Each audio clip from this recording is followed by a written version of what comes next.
हम ये समझते हैं कि इमरान खान पाकिस्तान के अवाम की जंग लड़ रहा है, वो कोई ज़ाती जंग नहीं लड़ रहा।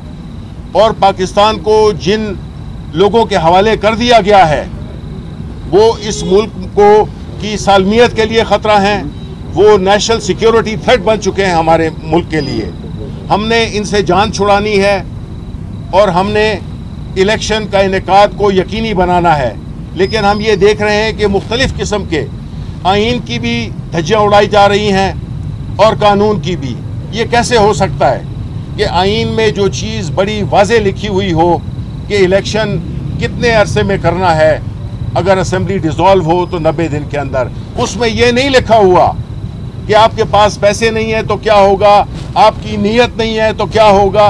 ये सारी चीज़ें आइन में नहीं है, क्योंकि आइन ने ये गुंजाइश ही नहीं छोड़ी कि कोई गासिब, कोई मुसल्लत किया हुआ तोला इलेक्शंस को सबोटाज ना कर सके।